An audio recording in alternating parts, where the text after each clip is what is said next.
Hello, everybody. Welcome to this month's forecasting forum. Before we get started, I always like to ask some questions, so feel free to answer them either by shouting it out loud uh, in front of the screen. Since nobody is there, that's totally fine. Or you can have a notebook ready and just answer the questions in your notebook, whatever feels most appropriate for you. All right. So, how many of you are experiencing some kind of healing process with themselves at this time? And is there anything going on in your life where you're feeling like you're in a particular healing process, whether that's an emotional healing process or physical healing process or spiritual, mental, um, maybe it's a combination of all of those things. Feel free to, either raise your hand or write down, yes, that's me. That's my life. That's what we're going to be talking about today. And then how many of you are curious to hear how the upcoming Chiron station phase is going to impact you personally? Of course, in astrology, we're always interested in what impacts us personally, right? Because then we can sort of like prepare or align ourselves with that or have a better understanding of what's happening in the moment. When life throws us curveballs, it's a little bit easier to run with them or go with them when we understand why it's happening or what it's all about, right? And even when beautiful things are happening in our lives, it can be really lovely to see, like, oh, this is why this is happening. I have this beautiful trine or this beautiful sextile, and this is why I'm experiencing this abundance or these connections and so on, right? Now, how many of you have planets or points in your natal chart in 17 to 21 degrees of Aries, Libra, Cancer, or Capricorn? So if you know your own natal chart, take a look, see do you have any personal planets or points in those degrees and signs? Because then, of course, what we're talking about today will be impacting you to a greater degree. This will be something that you definitely want to be listening to.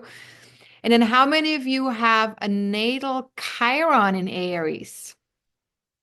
I would be one of those people because, of course, if you have a natal Chiron in Aries, then you have a very strong affinity with transiting Chiron in Aries as well, right? Because you're going to feel that connection quite strongly. Now, even if it's not in the degree that your Chiron is in. Um, Now, how many of you have a natal Chiron in the first house or near the ascendant? And the reason why I'm asking that, of course, is because uh, because the first house is the Aries house connected to Aries, and the ascendant is the point that starts the first house. So if we're talking about Chiron and Aries today, then the first house and the ascendant are very connected to that. Hi, Leah. Nice to see you. Um, and how about do any of you have the ruler of your natal Chiron in Aries or in the first house? So actually, I probably want to explain that a little bit before I move on, because some of you might not know exactly what all of that means. So the ruler of your natal Chiron would be the planet that rules the sign that your Chiron is in. So if you don't have Chiron in Aries, but you have Chiron in Taurus, let's say, then the ruler of Taurus would be Venus. And if you happen to have Venus in Aries or Venus in the first house, then your Chiron placement would still have a same kind of flavor as Chiron in Aries. I hope that makes sense. If you have Chiron in Aquarius, for example, then Uranus would be the one who you want to look at if you have Uranus in the first house or Uranus in Aries. then you would also have a very strong flavor of Chiron and Aries, as we're going to be talking about today. All right, so let's get started. Thank you so much for being here. Thanks for your time. And if you're watching this as a recording, thanks for taking the time to watch the recording. I appreciate all of you. And today, of course, we will very much talk about the Chiron station that's starting tomorrow and will last until January 10th, so quite a while, because the planet will change direction. It will come to a halt and change direction on December 29th at 19 degrees of Aries. And so we'll talk mostly about that. But I also wanted to mention a little bit today the Mercury station as well, because Mercury is also changing direction on Sunday, December 15th, at 6.5 degrees of Sagittarius. And it's ending its 3-week retrograde phase and starting its post-shadow phase. So for those of you who've watched my webinars, you already know what all of that means. But very briefly, I'm going to say the post-shadow phase is the phase that Mercury moves through for the 3rd time after it's been retrograde or before. So before it goes retrograde, it moves through that same territory. Then when it goes retrograde, it moves through it again backwards. And then it moves through it again a 3rd time after the retrograde phase. And that territory is either the shadow phase or the retrograde phase, right? So those phases are really important because they show us what we need to still complete, finish up, talk about, reorganize in our lives, what we need to look at for ourselves. And so that will happen between December 15th and January 2nd. That's that last phase during that same territory. All right, so if you guys have any questions, I will answer them towards the end of the webinar. I've already gotten a couple of questions from you guys via email. So we'll see how much we can fit in. If there's more time for more, I'm happy to answer more questions after that. All right, so this is the overview for December, which should be in your email as well as an attachment. And this shows us very beautifully that Chiron is stationing right now, or is going to station tomorrow until January 10th. Then after the full moon on Sunday, we'll have Mercury direct also on December 15th. And the post-shadow phase will be starting as well until January, that belongs here, until January 2nd. And it will move through Sagittarius the whole time. Now, Chiron station intensifies, which means it becomes stronger, louder, even more exalted, that energy, that planetary energy, from December 23rd until January 4th. So straight through the holiday season. If you're celebrating Christmas, it will be straight through Christmas holiday or whatever other holiday you're celebrating. Definitely through New Year's. So we definitely feel some kind of ancestral wounding or some kind of healing that we need to do during those holiday times. And so let's talk a little bit about that, right? What that all means, in what way we're feeling that. So here is the chart for Chiron going direct for December 29th. And as you can see, 19 degrees of Aries, exalted galore on the 29th, of course, which is only 2 days before the new year. And the station is, so the exalted time, again, December 14th until January 10th, and the intensified station between December 23rd, 24th, and January 4th. Now, during a station phase, whenever a planet is exalted, we always want to pay attention what comes up during that station phase, because there's something that the universe is trying to communicate with us. The universe is saying during a station phase, always like, pay attention. Look at what's happening in your life. See where the healing needs to take place in your life. See what you need to be, what are you dealing with at that time? What's coming up?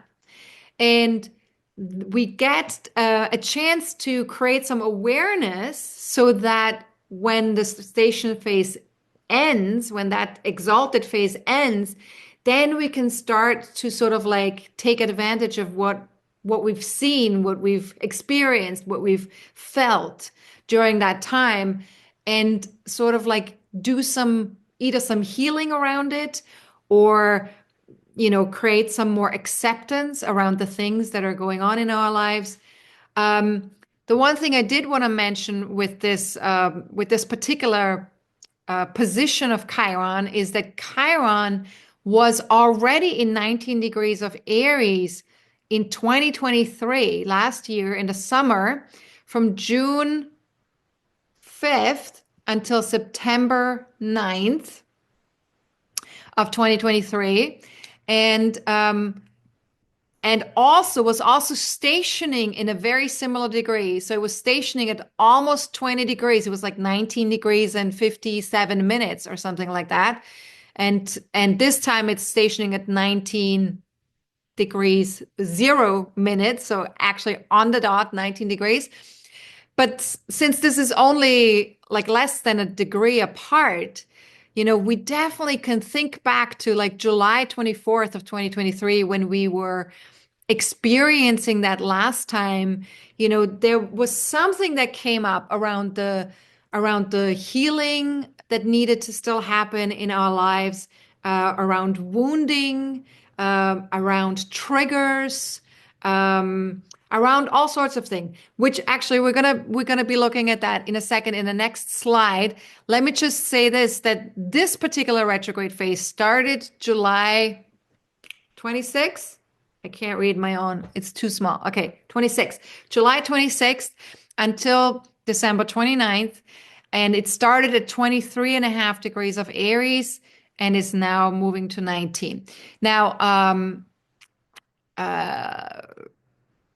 April 21st. Oh, yes. So of course, since it's moved backwards, right? It's going to need to move forward again to get to that same 23.5 degree that it started its retrograde in July. And that's what's called, the shadow part. So Chiron will be in its post-shadow phase until April 21st, 2025. That's when it will reach that same degree that it went retrograde on in the summer. Okay, so let's take a look at some of the keywords for Chiron. And I also took a screenshot of this here, and I will email that to you with the recording, but feel free to also take a screenshot if you like this, because this is pretty helpful when we're talking about Chiron, and in particular Chiron in Aries. Now, what can we talk about with Chiron and Aries?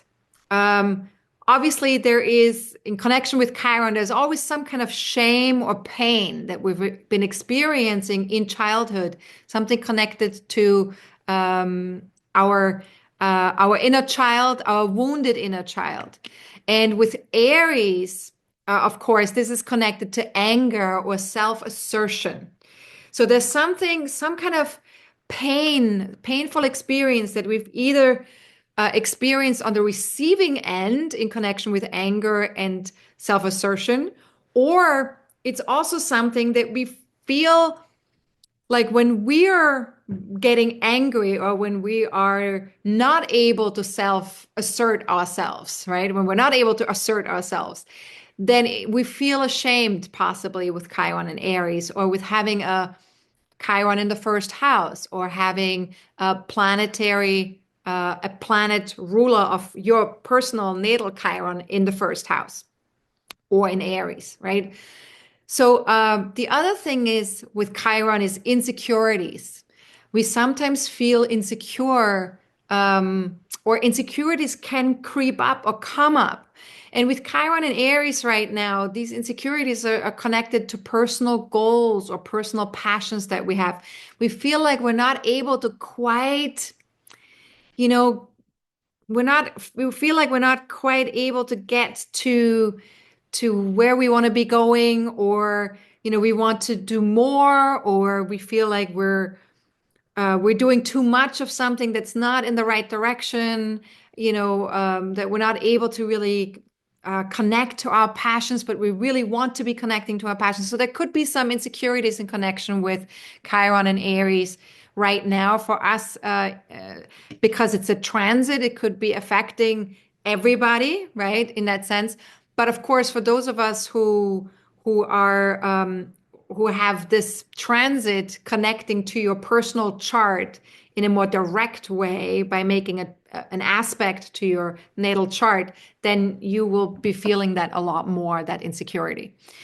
Now, another thing that Chiron also does is wounding around the masculine energy in Aries, right? That's the case in Aries. And the reason for that is because Aries, of course, is the first sign of the zodiac. It's ruled by Mars, and that is the quintessential masculine energy. It's about doing, it's about going after, it's about our passions, it's about our goals, it's about our identity, who we are as a human being. The rising sign, the ascendant, is connected to that first house, to that Aries house. So that's our, what we identify with physically, how we come across, our personality, right? It's a lot of those things. So it's very much connected to that masculine energy. And when I say masculine energy, I'm not necessarily talking about gender. I'm talking about the energy of, women and men both have the masculine energy in us. Everybody to a different degree, some people more, some people less. If you have a Chiron and Aries or in the first house, you might feel that you have too much masculine energy, or you don't have enough masculine energy. Sometimes with Chiron, we feel like we're not quite where we would like to be. Now, there's could also be insecurities with our physical appearance, that we're either too short or too tall, or could be the color of our skin, or our gender, or our facial features, or our hair, or it could be anything about our body parts, all kinds of body parts. That oftentimes with Aries, it has to do with the head, because Aries rules the head. But if you have Chiron in a different sign, and you just have it in the first house, or you have the ruler of Chiron in the first house, it might not be connected to the head necessarily. It could also be connected to to your ability to be a sexual being. Maybe not enough, too much. Could be something like that. Deep sensitivities that we could have around our physical or sexual identity. And Chiron, very often, there are some sensitivities. We feel sensitive because we're insecure, or because we don't feel like it's enough, or it's too much, or it's too different on some level. So there's that component that comes in with Chiron, of course. And we're also with Chiron, oftentimes we feel separate from our spirit nature, because Chiron points out to us that there is a gap between being human and being a soul or a spirit. And Chiron shows us that we need to bridge that gap somehow. And it's not about being fully a spirit being. It's about allowing ourselves to also be human, right? So that's really what goes on with that Chiron journey. And so we don't feel whole, but the goal is not to feel whole. The goal is to be okay with not feeling whole. It's about acceptance. It's about allowing ourselves to be imperfect and human. Then the other thing with Chiron is, of course, it's our ancestral wounds. And so this is why this webinar, I named it Our Ancestral Wounds, because oftentimes Chiron is something that's been handed down to us from our father's or mother's lineage. So either the mother or the father will have some kind of very strong wounding in their generational, ancestry. And it's been handed down from generation to generation until it lands with you. And of course, because when we're children, we sponge everything up. We also sponge up the ancestral wounding that we receive from our parents. And actually could be from both parents. They can have similar wounding because that's why they're together to work out that wounding with each other. But if it's very different, then you might just pick up the wounding of your mother's lineage or your father's lineage. And with the ancestral wounds also come ancestral triggers. So we all can get triggered where we have Chiron because of the insecurities, because of that gap and that feeling so disconnected or separate from our spiritual selves, or our perfect selves or our whole selves. Because of that, we tend to feel more sensitive there, and we can get triggered there. So this is also something that can be handed down to us, that trigger aspect, right? If you think about your father or your mother, where would your mom get triggered when you were growing up? Where was your father? Where did he get triggered? What was triggering for him? And then maybe, you can see how one of them or both of them, that may have been something that was handed down to you and is now your trigger as well. We also sometimes have reactions towards our parents' triggers, right? So if you're growing up with a parent who has very strong triggers and a very strong Chiron wound, you might have a real aversion towards that trigger, towards that Chiron energy in your parent. And so you're doing your best to do exactly the opposite from what your parents did or how they were triggered in their own lives. And so that can be a sort of reactive response to our ancestral wounding, our ancestral parenting. Our ancestral triggers. Now, the other thing with Chiron and Aries is that we sometimes feel insecure to express our unique identity, or sometimes we feel that we're not able to be seen. We're not able to be seen for how unique we truly are, and that it's something that we can't reach or we can't grasp it. So there is some kind of like feeling. There's pain sometimes around that. There's pain around not feeling that we can be uniquely ourselves, exactly as we are and exactly as we're not. And then there can also be pain or shame around sexual identity. With Chiron and Aries, of course, the issue around gender and changing gender has come up quite strongly, because people are no longer sure or certain about, am I identified as a woman? Am I identified as a man? Like, what's my sexual identity?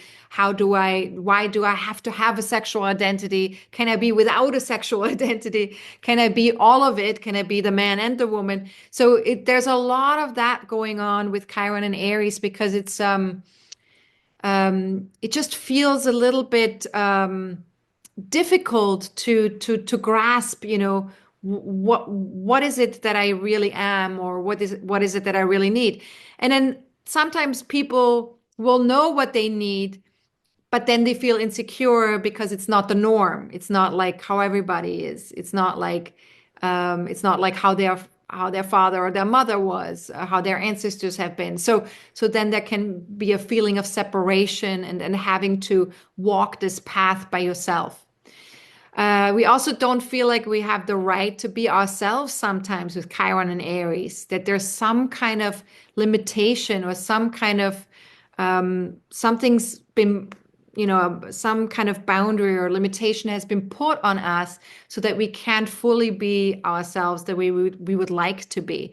And that could be physical injury just as much as a personality issue, and I'm not saying that there's actually a personality issue, but it's perceived that way, like we're too much or too little of something, or we're feeling too different from the norm, right? That's a big one as well, feeling too different, especially for that generation that has Chiron opposite Uranus, or has Chiron in Aquarius, or has Chiron in the 11th house. There's a very strong component with that, feeling too different from the norm.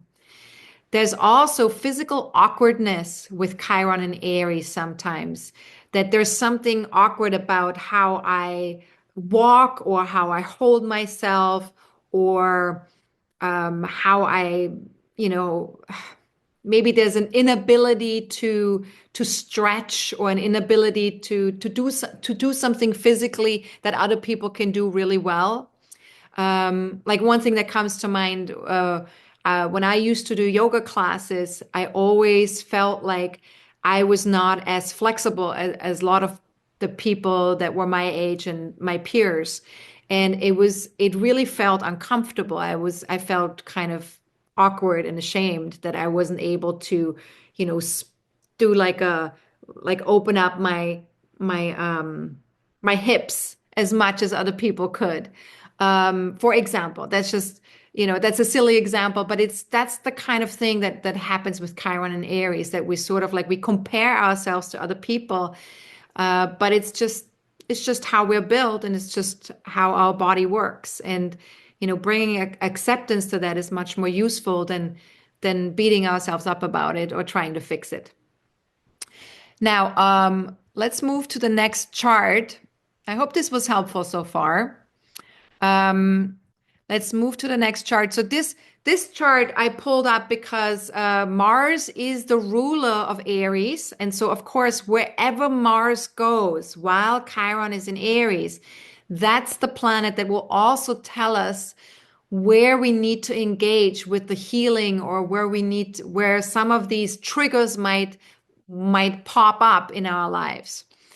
Now, obviously, when I gave you the dates for 2023, when Chiron was also in 19 degrees of Aries, Mars was at the time was in Virgo, and I think maybe there was a little bit of Leo as well, but I just looked it up when it's stationed to go retrograde in 2023 at that degree.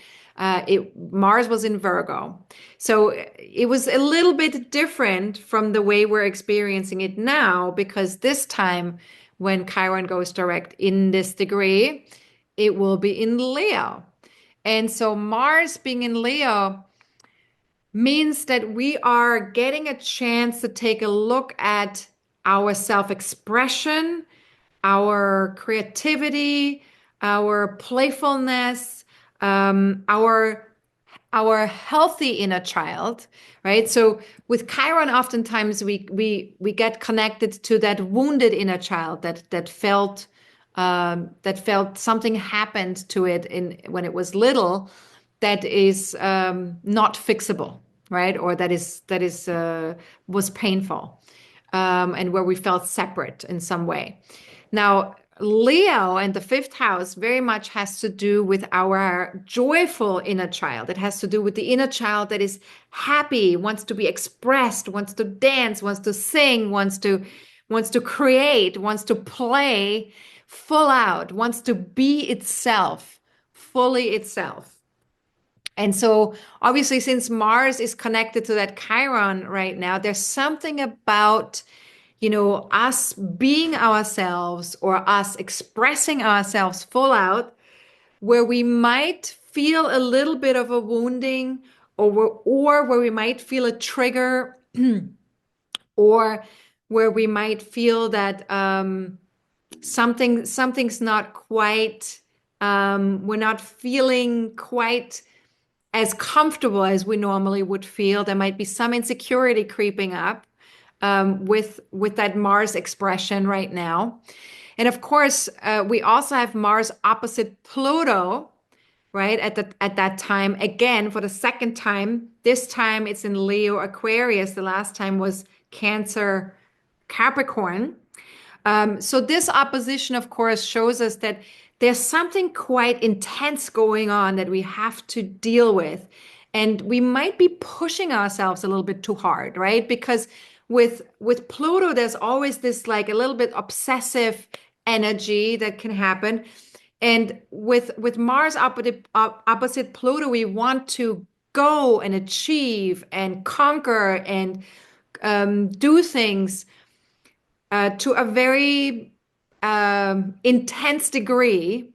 And so we might be running ourselves down a little bit, right? We might be our energy body, because let's face it, Mars is in a fire sign, and fire can burn out, right? When we're burning too bright, fire can burn out. So this is just an invitation to watch out for burnout, and to also watch out for, not depleting your energies completely with this Mars Pluto opposition.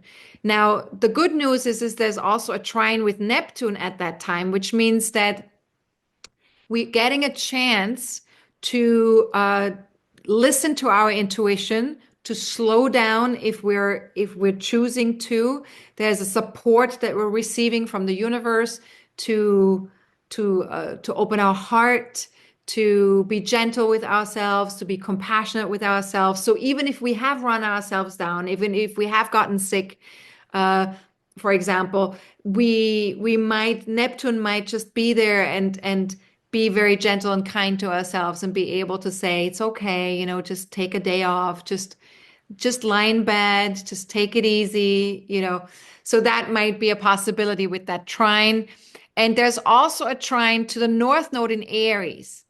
And so that trine really helps us to be more connected to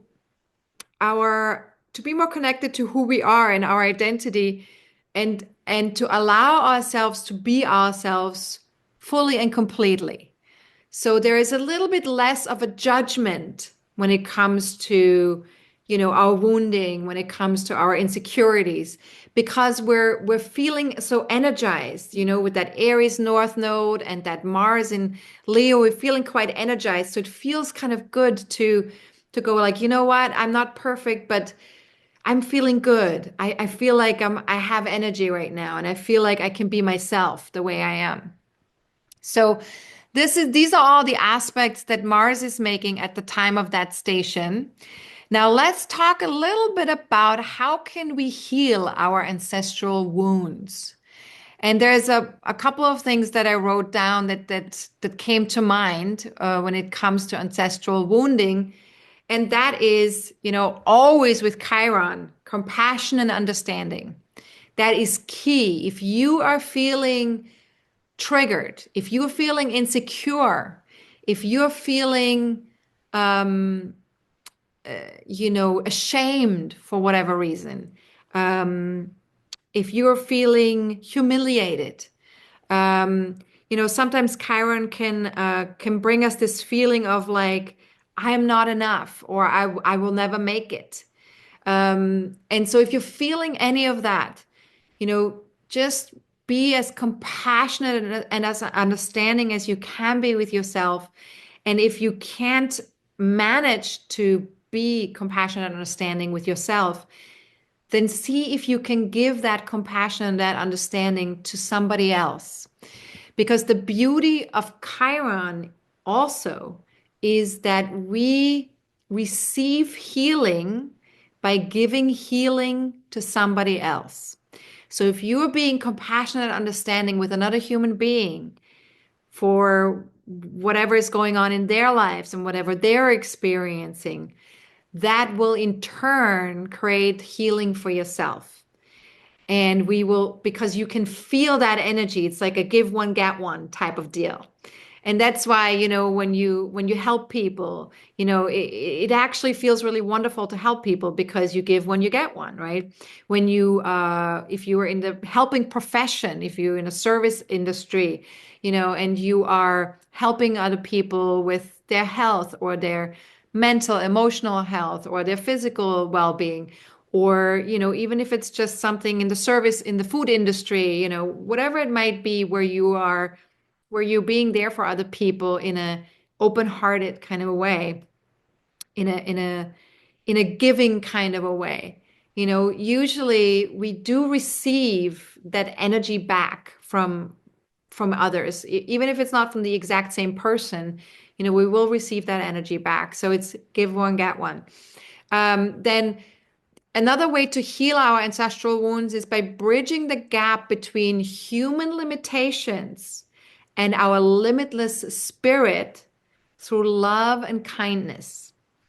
So this is sort of like it's similar to compassion and understanding, right? But this here is a little bit more concrete in the sense that the reason why we're feeling the wounding that we've received through our ancestors is because humans have limitations. We all have limitations. Nobody is without them.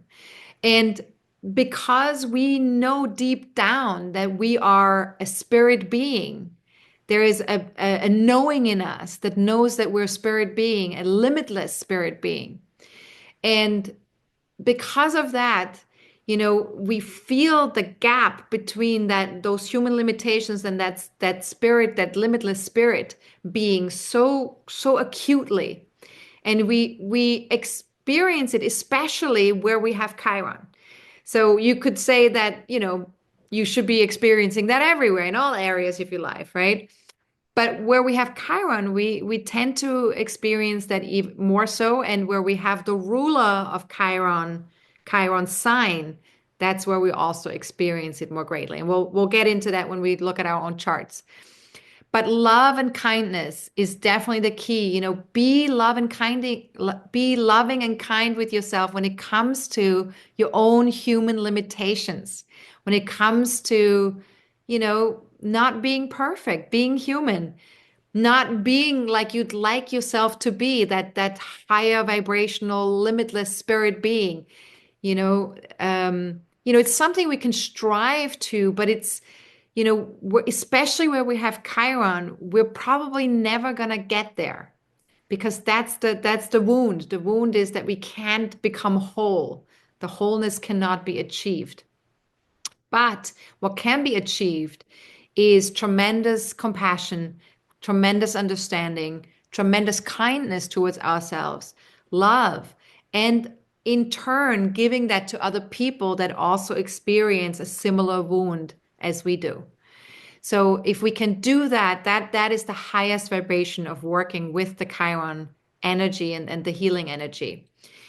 Now, another way to go is allowing ourselves to be a spirit in human form and to really understand that, in its whole totality, right? Like, what does that mean? A spirit in human form. You have to think of spirit as this like vast energy. It's everywhere, right? Spirit energy, when we leave our body, we are everything. We can connect to everything. We know everything. The energy is so vast and so big.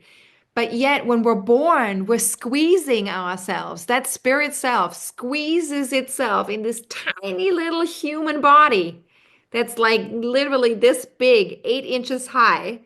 And this huge energy squeezes itself into that baby's body. And even though the body grows, the spirit is always way, way bigger and way vaster than the physical human form. So if you think about that, right? If you think about the limitation that brings for a spirit, it's quite tremendous. But we need to be okay with it because that's why we're here. This is what we've chosen. We've chosen to be in human form. We've chosen to have a human experience. So allowing ourselves to be okay with the limitations that brings. And then, of course, also allowing ourselves to be different and exactly as we are and as we're not. That is also a beautiful way in which we can heal our ancestral wounds. And if we can give that to our ancestors as well, especially if you have a strained or a difficult relationship with your ancestors, if you've received a lot of difficult wounding that's been handed down to you, a lot of difficult triggers that you've experienced growing up, if that's the case, as best as you can, allow your ancestors to be human, allow them to be different from other people's ancestors.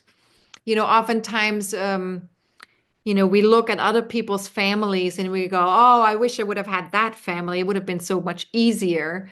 Or why didn't I choose a different mother? Or why didn't I choose a different father? And this person looks like they're super nice. Like, why couldn't I have that? Right? Sometimes we have these conversations with ourselves. Not everybody does, but sometimes people do.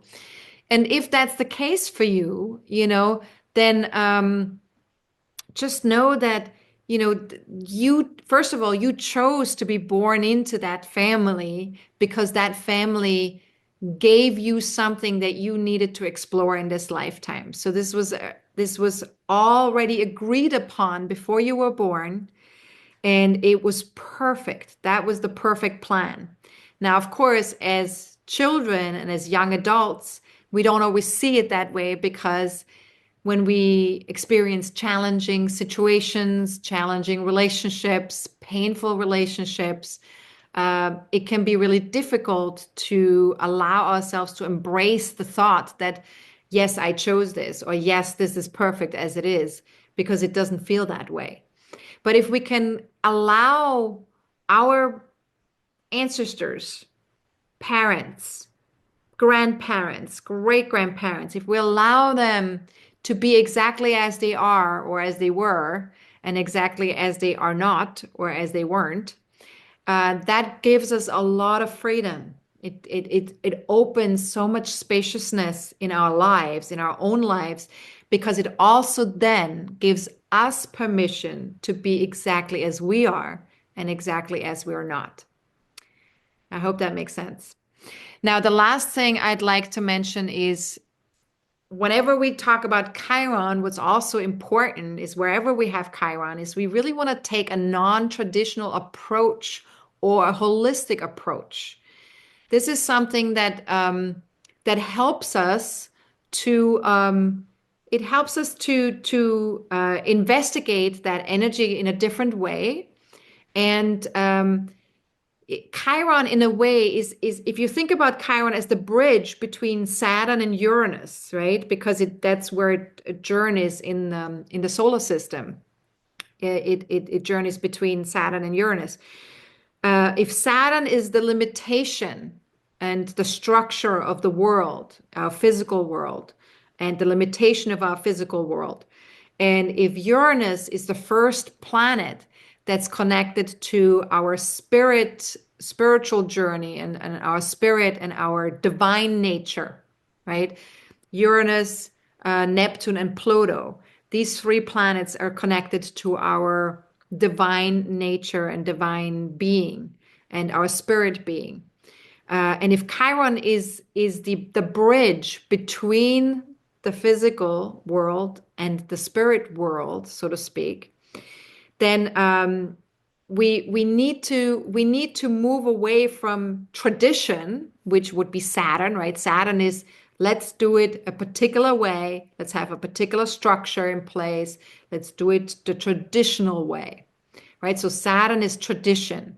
So Chiron wants to move away from tradition towards a non-traditional approach that is much more uniquely based in what fits with you, right? What fits with you personally. So having a unique approach, having a non-traditional approach, that is something that works really well with Chiron. And a holistic approach also, because the reason for the holistic approach is that when we approach something in a holistic way, we're connecting the physical, emotional, mental, and spiritual. That would be sort of like a holistic approach. Now, when we connect those four, we are connecting the physical world with the spiritual world. Physical, emotional, mental, spiritual. And so that's why the holistic approach is always best wherever you have Chiron. All right.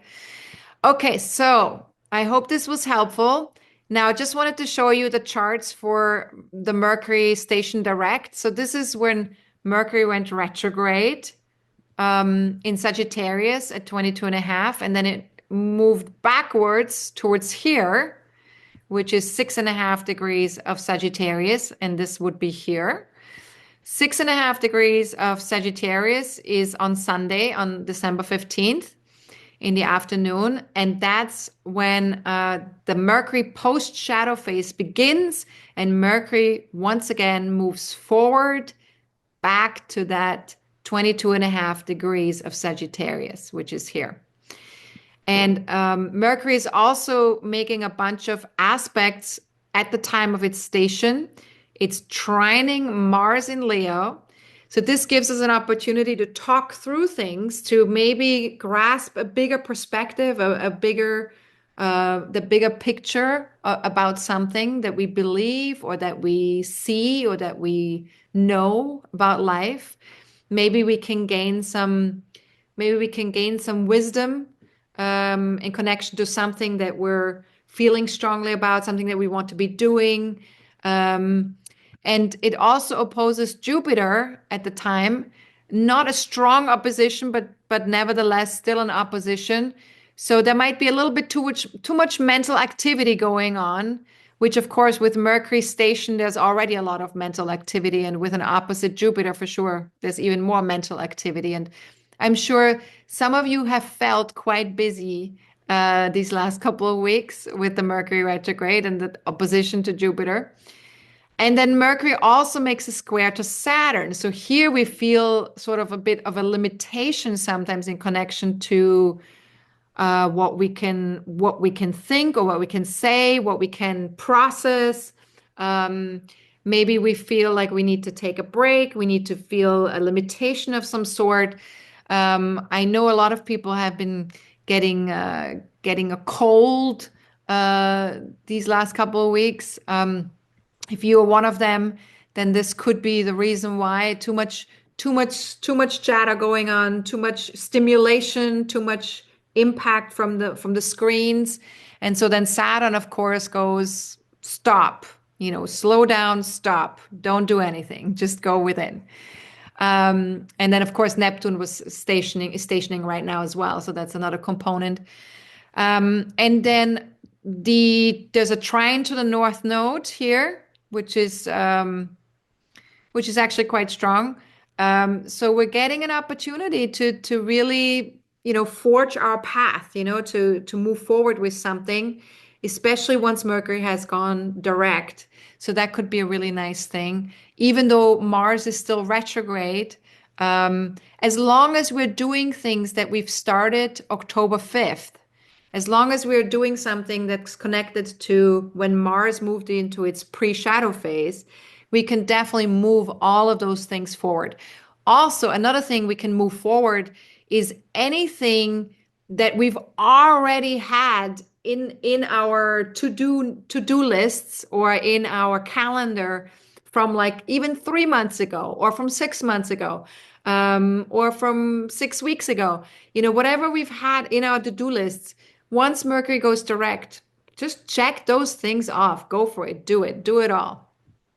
And then the sextile to Venus, that sextile is just an opportunity to connect with like-minded people, to either get some support from like-minded people or from other networks, or maybe get some referrals, get some conversations going.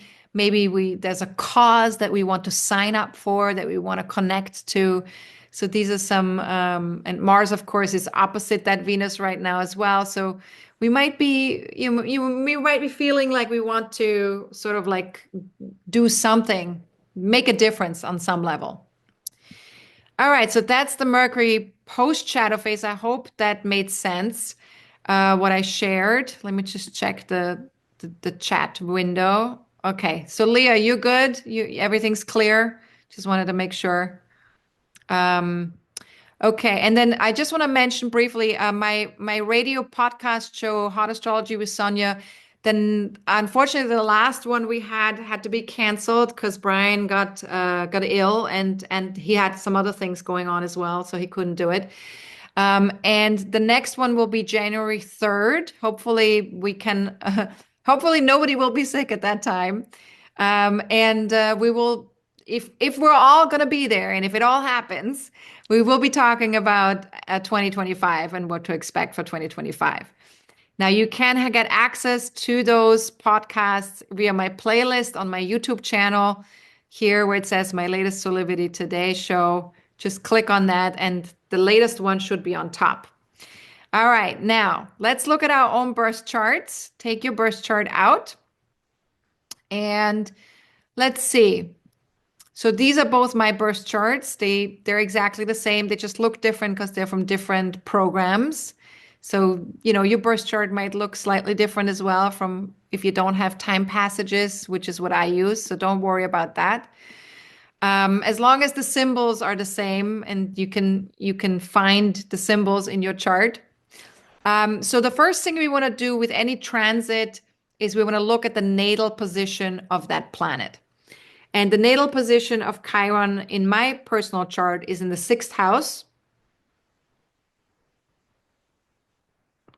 And Chiron is making a couple of aspects in my natal chart. One to Saturn, which is sort of like a opportune aspect. An opposition to Uranus, which that's kind of a generational thing. A lot of people have that aspect who were born like between the 40s and I think the late 80s, maybe even early 90s. So it's quite a long generation that has this opposition. And then we have a quincunx between Chiron and the moon. Now this quincunx is the thing in my chart that gives me the most difficulty, I would say.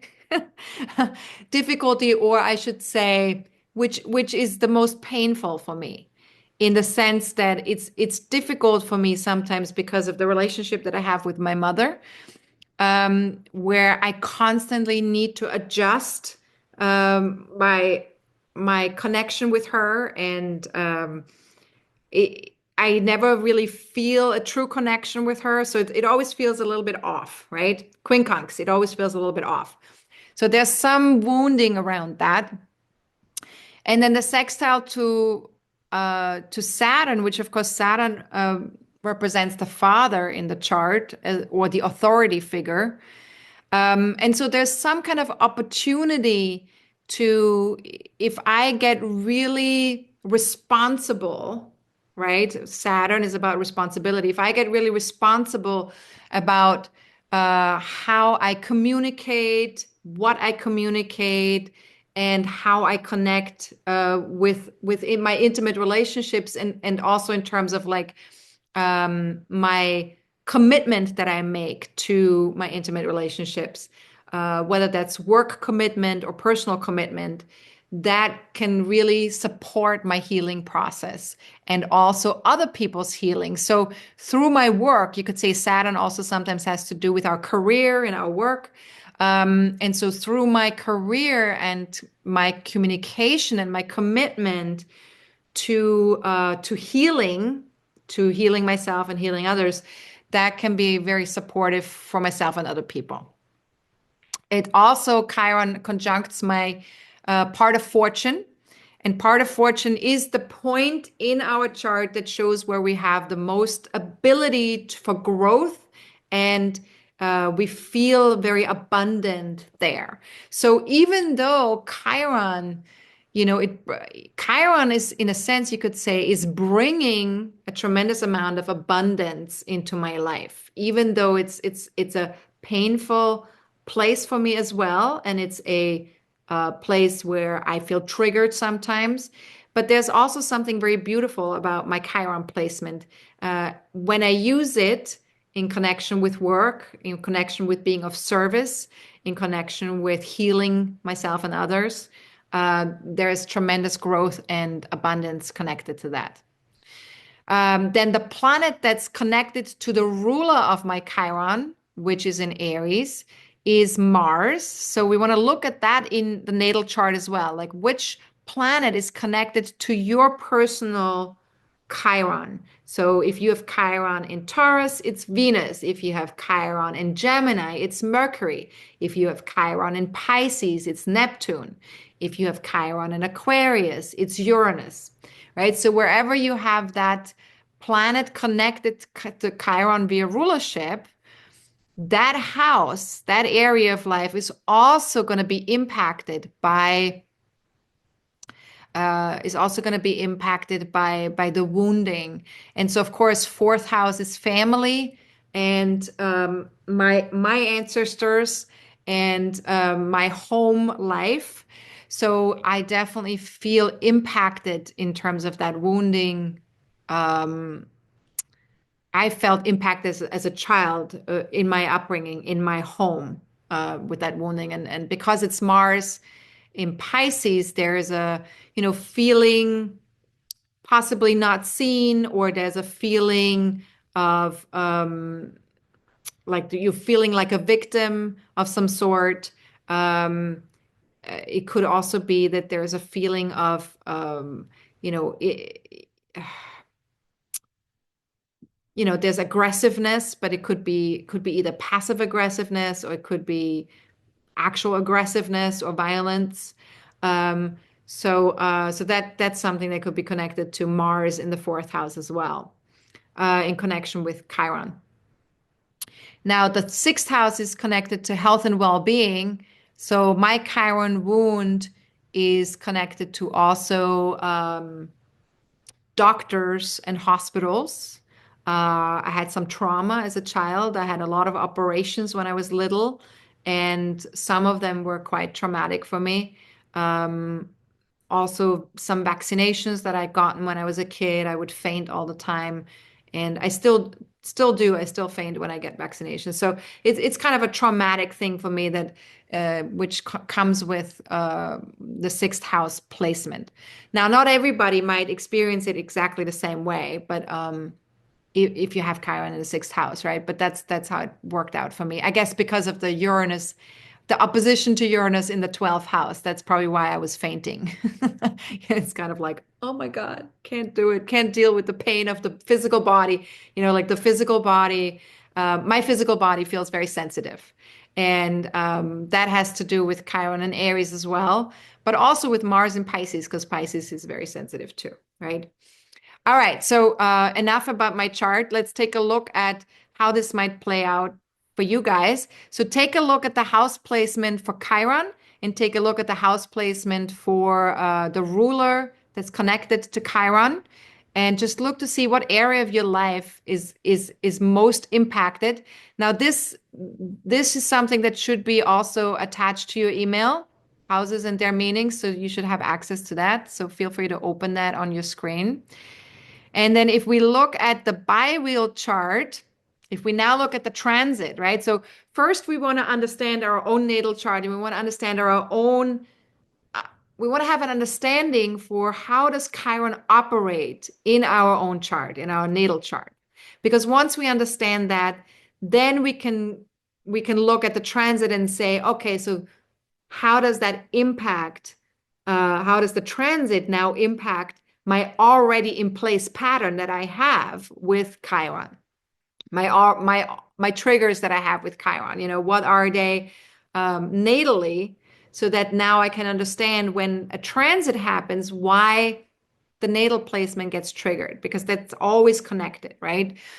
Now, the transit in my chart happens exactly on top of my natal Chiron. And so therefore, the aspects are exactly the same as my natal aspects because they're exactly in the same degree. So that means I have a Chiron return. Now, I also had a Chiron return in 2023 when Chiron was also in 19 degrees of Aries. And I have that Chiron return again now because it's come back around to 19 degrees again. And this will be the last one, though. After this, my Chiron return will be over and I can move forward, hopefully, with a much bigger heart, much bigger understanding, much bigger compassion, much more kindness and love towards myself. And I have to say, the first time that Chiron return happened was much more difficult, especially because it was stationing, and it was the first round of it. And also, Mars at the time was making some highly challenging aspects to my natal chart.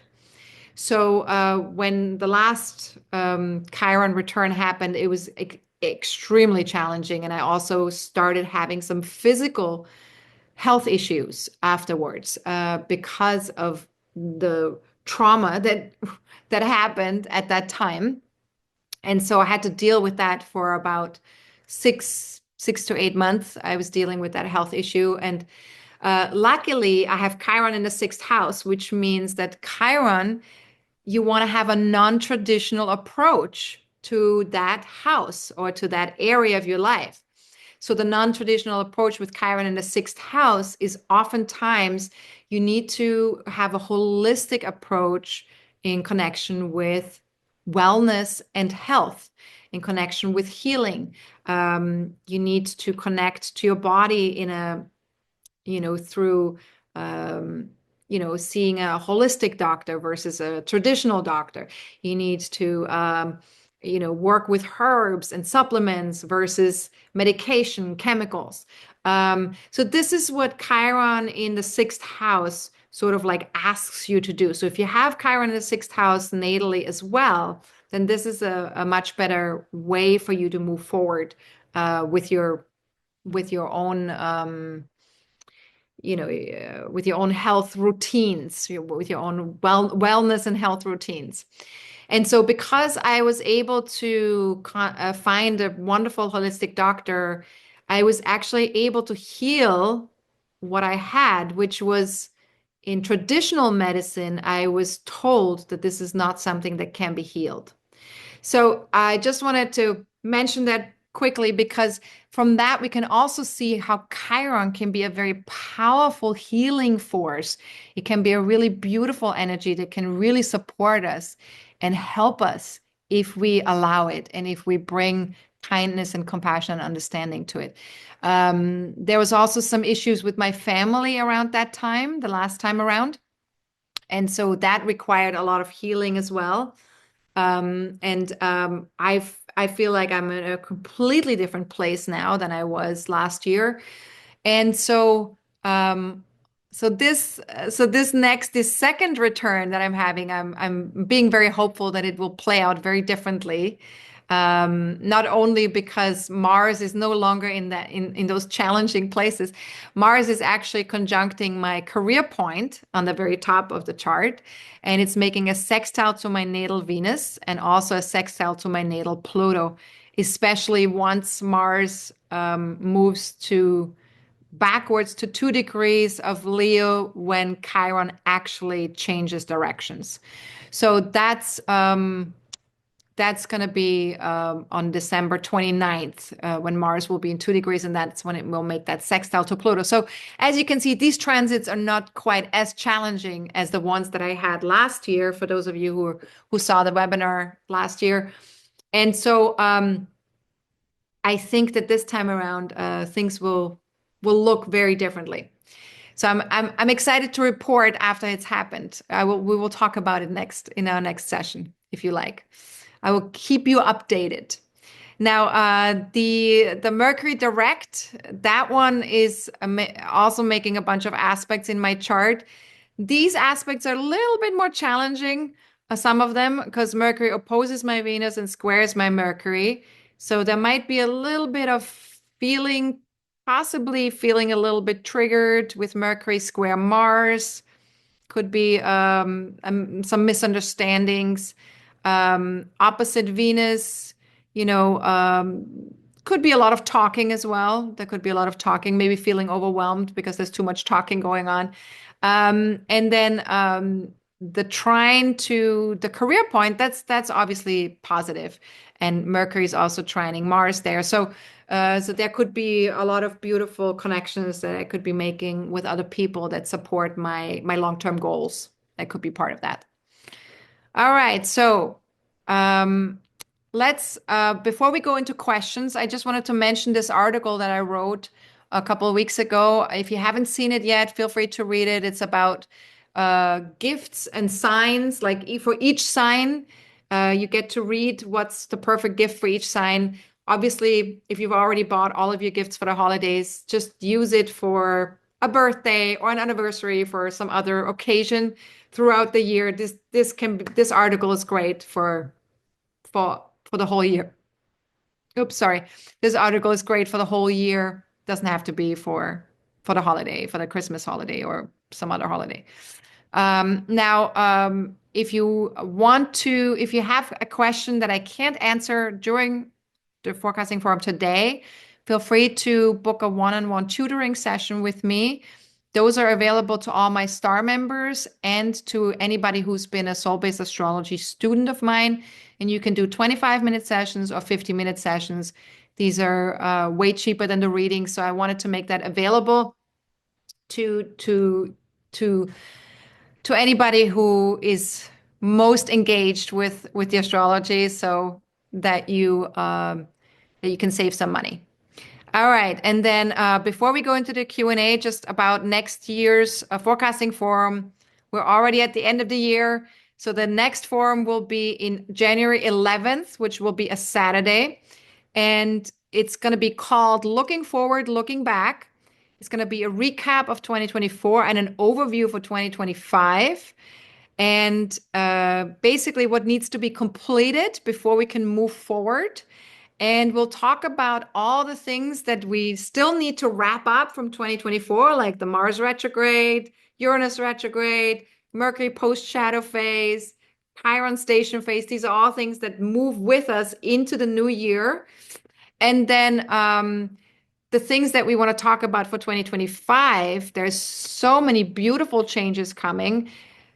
So many planets are moving into new signs. Jupiter moves into Cancer, which Jupiter moves into a new sign every year. So that's not that spectacular, but however, we will still talk about that.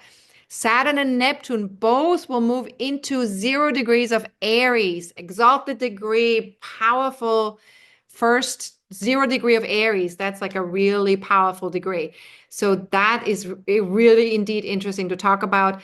And then Uranus is moving into Gemini, and there's going to be lots of exalted degrees next year, lots of 0 and 29 degrees. We'll talk about all of that as well, the meaning of that and when they all take place. And then next year, I will do my forecasting forums on Wednesdays and Saturdays at different times as we did this year, 2024. So if you have any feedback from me as far as what time works best for you, please let me know. I haven't set the dates for the whole year yet, but if you have a preference in terms of like the day of the week that works best for you or the time of the day that works best for you, give me a couple of options so that I can look to see that we can get more people to come and join live. That would be really wonderful, because obviously it's more lively that way. And also you can get your questions answered that way.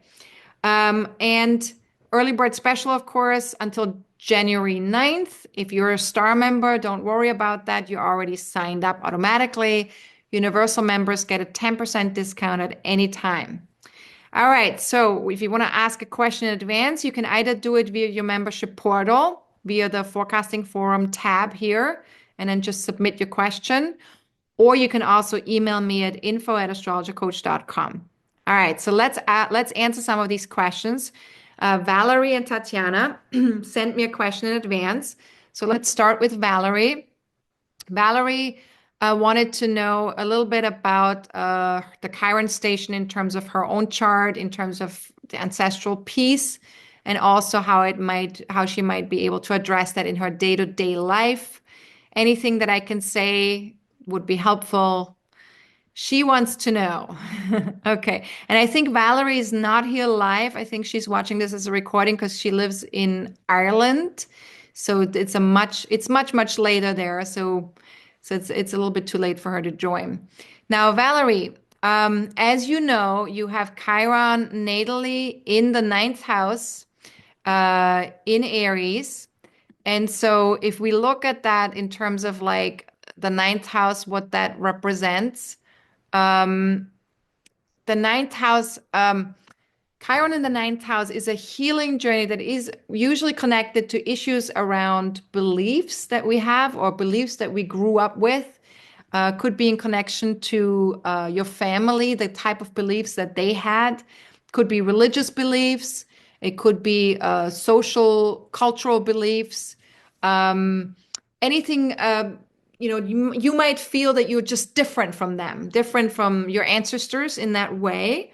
And you might have different beliefs, different philosophies, different religious inclinations, um, maybe different morals than your ancestors. So in somehow in that way, you just feel quite different. And maybe not just from your ancestors, but it could also just be different from other people, and you feel like that you're maybe too different from other people in that regard, right? And then, of course, with Aries, there's always that, feeling that beliefs that you might have about your human persona, your physical body or your physical abilities or your personal identity, or could be connected to something sexual, or your sexual drive, or could be connected to something physical in nature, right? So there might be some kind of feeling wounded around that, or having belief systems around that. So what's really important for you, Valerie, is to just be really kind and compassionate with yourself about your own thinking and your own belief structures or your own philosophies, in terms of like them being different from other people's. And then also with Mars, the ruler of your Chiron, being in the 10th house, that would then be connected to who you are out there in the world, right? Who you are out there, in terms of the legacy that you leave behind, or issues around um, achieving your goals, the goals that you want to, career goals, public recognition, business goals, things like that might be connected to the 10th house. And then it feels like that you can't do it, or you've tried, but it's not enough. Things like that, right? So too much, too little, too different, something like that with the 10th house. Could also be connected to issues of self-worth in connection with status, feeling like you're not where you'd like to be in terms of the role that you have in society, right? So these are some pain points, or these are some insecurities. These are some places where you feel wounded or less than, or there's some feeling of being too different.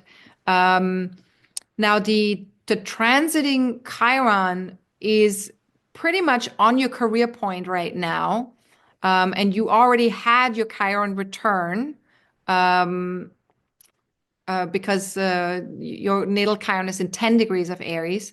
So, so that the Chiron return may have brought up some issues from the past, from your upbringing, or from your social experiences, how you've experienced the world growing up. And now that Chiron is past your natal Chiron, has reached the career point, that could be that there's now some need for healing or accepting around who you are out there in the world, how you show up out there in the world, how other people see you. Because the career point is the most public place in our chart. It's more, it's where we're being seen, and so there's some kind of feeling maybe insecure with how you're being seen by society, how you're being seen by others in the world, and not feeling maybe capable, or not feeling quite you can live up to um, who you'd like to be, where you'd like to be, those kind of things. So the healing really takes place when we're able to remember what I said earlier, Valerie. And if you haven't had the chance, then go back to the place in the recording where I talk about how we can heal our ancestral wounds, because learning how to give compassion and understanding to other people, you know, can give you the opportunity to give yourself compassion and understanding as well. Be kinder with yourself. Having a Mars in Aries, that's a very strong energy, because it's in its own sign. So that has a lot of energy and vigor to it. It can be very sexual, but it can also be very fast and forward. And so um, sometimes maybe you feel like you're coming off too strong, or you feel like you have to hold yourself back because there's so much energy in you.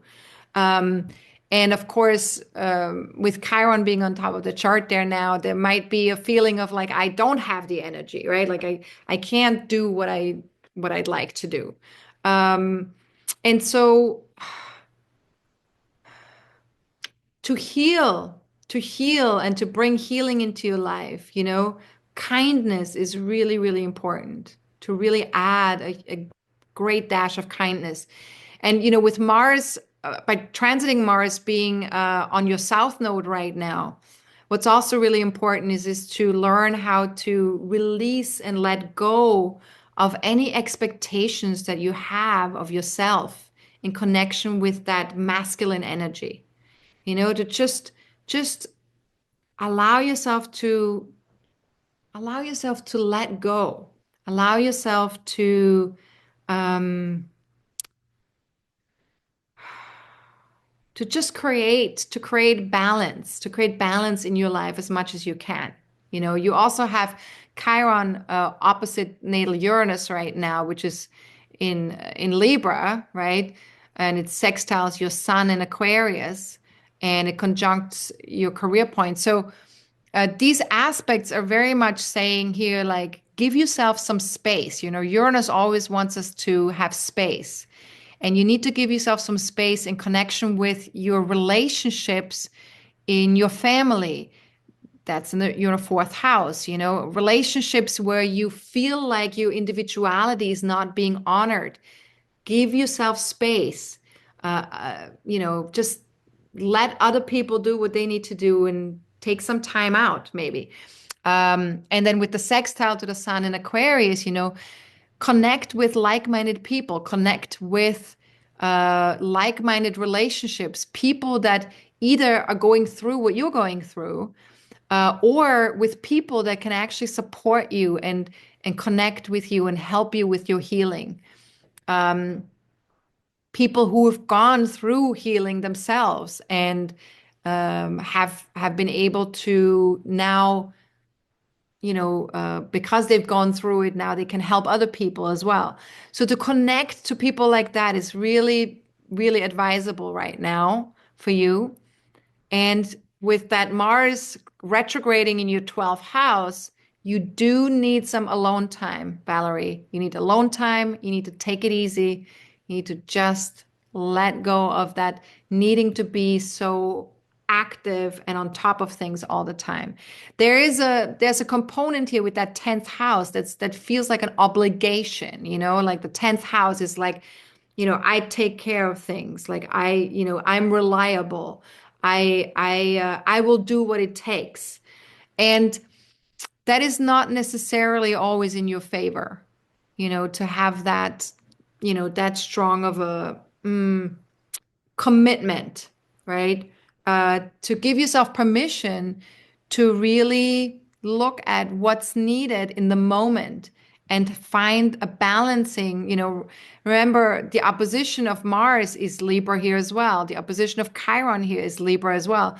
So Libra is really the point in your chart that helps you integrate and helps you balance out some of the stuff that's going on with Chiron, with your wounding. I hope this makes sense. So let's go to the next question. Tatiana wanted to know how the Chiron and Aries affects her based on her chart. So let's take a look at that.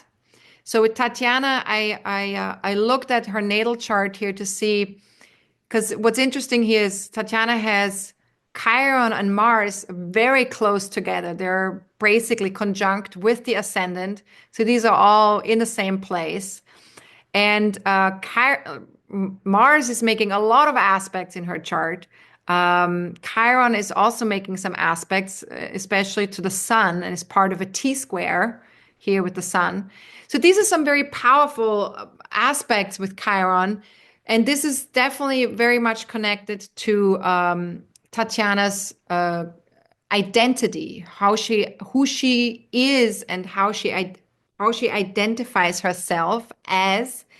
And of course, the first house is connected to our human persona and our personal identity and our physical appearance, our sexuality and our drive, and it's not just sexual drive, it's also action, going after things, masculinity, masculine drive. So Tatiana might feel a little bit like there might be some insecurity in connection with that drive. Too much, too little, too soon, too different, being different from other people, wanting something that maybe she can't get. Maybe she because there's so much Mars energy, there's like an ambition there. There's like I want to, like pioneer. I want to be the person that reaches the goal first, right? There's an impatience maybe as well. Oftentimes with Mars, there's an impatience. With Aries, there can be an impatience, right? The fire signs can be a little bit impatient. So there could be an impatience of like, I want this, and I want to be there first, and I want to, whatever I want. And with Chiron there, maybe there's a needing to adjust things a little bit. Maybe there's a needing to accept that, things are not always the way you want them. And it doesn't mean that you can't have what you want. It just means that you might need to go after it in a different way, in a non-traditional way, right? We talked about non-traditional. Again, I just want to invite you to go back in the recording to that place where we talked about how we can heal our ancestral wounds, because that will also inform to a great degree how you can work with that energy for yourself.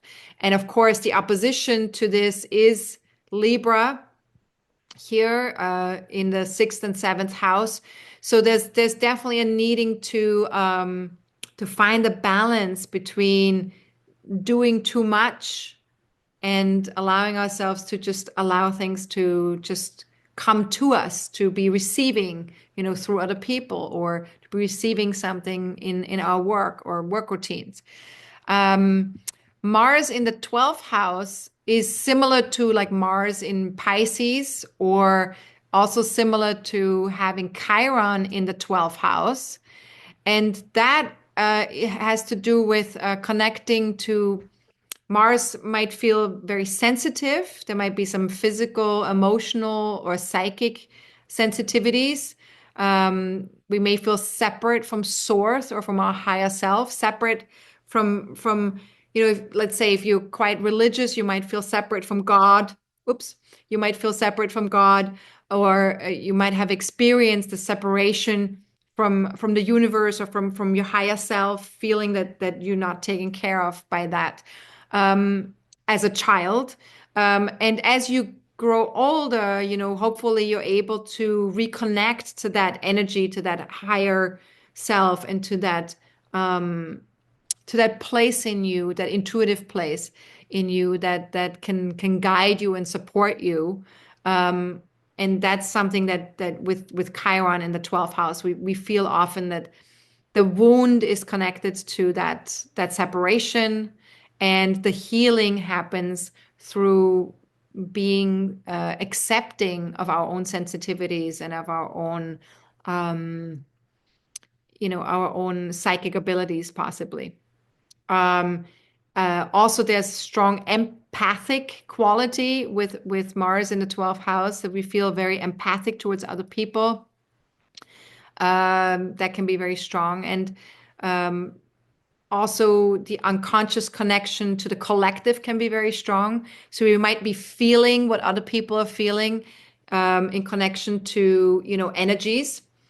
And sometimes people have Mars in the 12th house, the ruler of Chiron in the 12th house, or if you have Chiron in Pisces, or if you have Chiron in the 12th house, that oftentimes can, because you have such sensitivities with other people and with your surroundings, it can make for a perfect match as being a healer in the world, being a psychic healer, being an energy healer, things like that. All right, so then let's see, Tatiana, let's look at the transit. So the transit here is in 19 degrees of Aries on top of your natal Chiron. So you also have a Chiron return right now. And the Mars placement is making a trine to your natal Neptune and a quincunx to your natal career point, which is over here, right here. So what that means is that in connection with career, you might feel a little bit like you need to make some adjustments, and you might feel a little bit like not quite sure how you can connect in a good way, because your career point is in Capricorn, which means that you feel very much like a strong responsibility towards, doing the work and doing what's right and taking responsibility. But Mars in Leo, of course, wants to be very playful right now and wants to just have fun and wants to, take actions that are more of personal nature, possibly not so much career stuff. So you might need to adjust a little bit in connection with those two. And then the natal Neptune, the trine to the natal Neptune, that indicates that there's a really nice possibility for compassion with other people, connecting with other people in a compassionate way, and receiving new perspectives from other people. Maybe doing something fun with other people that involves a romance of some sort. Could be something romantic with Neptune and with Mars in the 5th house. So it could be those kind of things. But Chiron is also making a bunch of aspects here, just like in your natal chart, opposing Uranus. So that's that generational position where we're needing to individuate, we're needing to become ourselves, and we're feeling a little bit insecure about that process, possibly. But we need to be kind and compassionate with ourselves and other people in this process. And also the square to the sun, of course, which is here in your 4th house. So there's some kind of healing process that's happening here in connection with the masculine energy, because the sun does represent the father, can also represent the person that we're inviting into our lives as a partner. But it's also who you are. So it depends on, the relationship that you engage with another person. So it could be healing in connection with with your in connection with your father. But it could also be healing in connection with family in general, because it's in Cancer and in the fourth house. And there's some need to stretch yourself when it comes to your family, or when it comes to your roots, when it comes to your ancestors. You know, your ancestors are very different from how you are. And so you have with Chiron and Aries on the ascendant, there's sort of like a bravery there. There's sort of like a pioneer energy, right? Just like with Mars on the ascendant as well. It's very pioneer and like doing something different from other people. And so you are getting this sense right now, this being separate from your ancestors, or being separate from your family, because you're different, because you have much more of a pioneering spirit than maybe they have. And so that's where the stretch happens here, that you need to stretch yourself and just be okay with, you know, stepping into a more kinder approach with yourself around that being different. And also knowing that there's a part of you that's also, sometimes has a hard time stepping out of your comfort zone as well. And that comes from your upbringing, that comes from your family, that comes from your parents, because it's also the South Node here, right? So to just sort of like give yourself an opportunity to let yourself have both sides, and to be kind to yourself around it, and let yourself be different. All right, so that is those are all the charts. Let me just see. Does anybody else have a question? Leah, do you have a question about your chart, or did you want to hear anything else? Anything else that I can? How are we doing with time? Actually, let me check time. I don't even know where we're at. I didn't set an alarm. Okay, we're actually good. We're good. Okay, so if you have a question, I'm happy to answer it. Leah, are you still there? You okay? Was this helpful? Okay, so we'll go to the next It was. slide I was here. just come off mute. Yeah, I was like, I cannot get off mute. What is happening? No, yeah, I had a question. Well, not really. I have Uranus on my Chiron right now, and so it Okay. is very interesting. So it was this is very, very helpful. Okay, okay, great. And do you have Chiron in your first house? I Is that where it do. is? I do. Yeah, And I then the remember that. ruler, yep, and then the Yeah. ruler's in Aries in my 12th. And the ruler is in Aries in your 12th. Perfect. Okay, so you definitely got a lot out of this I today, because sure we've did. It was definitely covered perfect. we've Thanks. definitely covered all of that. Let me talk a little bit about Chiron on your Uranus if you want. So obviously Chiron because Chiron brings some of these triggers and some of these insecurities, and Uranus has to do with your individuation process, right? Um, and so Uranus wants you to individuate, and wants you to sort of go past some of that wounding from the past. It wants you to sort of like move more into that place of spirit being and connecting to yourself in a more unique way, in a different way. So what we talked about when we said a non-traditional approach, right? Hmm. Having Uranus on your Chiron is legit the perfect thing to happen if we want to practice a non-traditional approach, Okay. right? Supported, right? Totally support it. So actually having Uranus on your Chiron is really wonderful, because it helps you to move more into that space that Chiron wants you to move into it, because it wants to bridge that gap between Saturn and Uranus, right?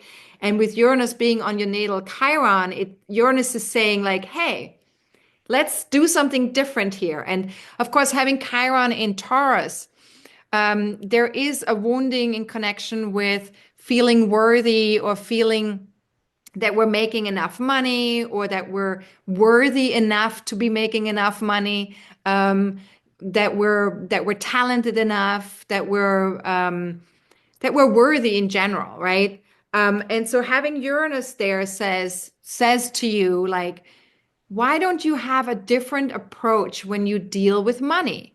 Or why don't you have a different approach when it comes to how you make money?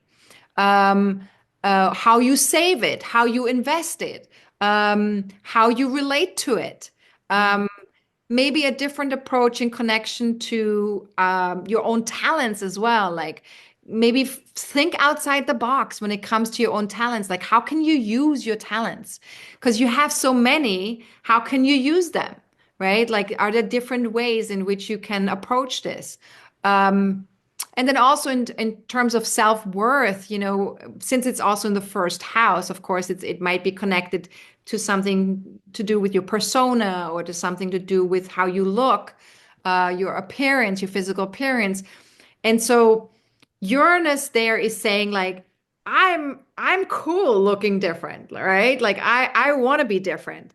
And so you give yourself permission to, have that orange hair, or put something in your on your clothes that like stands out, or just have something happening in terms of your physical appearance or your persona that gives you permission to stand out, that gives you permission to be different and unique. Does that make sense? It does. Have you been playing with that a little bit? I was just thinking I'm going to a concert tomorrow night and I was like, I want to get a whole new outfit. Fantastic. So it really does hit spot on. Perfect. Yeah, and that's so in a way you could say that's a really wonderful transit to have, Uranus on your Chiron. Awesome. Thank you. You're welcome. You're welcome. So next year, just to recap, we're going to be talking about 2024 and 2025. Um, and we will be meeting on Saturdays next year, Saturdays and Wednesdays. So I will go back and forth between Saturdays and Wednesdays. And I will also go back and forth between an earlier time in the day and a later time in the day, so that the people that live in England or in Europe or in Ireland, they can join us as well at a time that's not too late for them. So I hope that this time works for most of you. Saturday, 12:30 p.m. Eastern Time, 9:30 a.m. Pacific Time, and 5:30 p.m. London time. And if you have any suggestions for me, please email me, text me, call me, reach out to me via social media, whatever you want to do. Let me know what it is so that I can schedule the sessions so that more people can be on the webinar live. All right. Have a fantastic, fantastic holiday. Have a fantastic journey into the new year, and take it easy, with lots of retrogrades and stations, and with Chiron being a part of it. You certainly want to take care of your emotional, mental, physical, and spiritual well-being, holistic approach. And yeah, that's it. That's it. So thanks for being here. Thanks for watching this, even if you're watching this as a recording. And feel free to email me if you have any questions. If I can answer them via email, I will. If not, you can always do either a tutoring session or a reading with me. All right. Have a good one, everybody. Bye bye.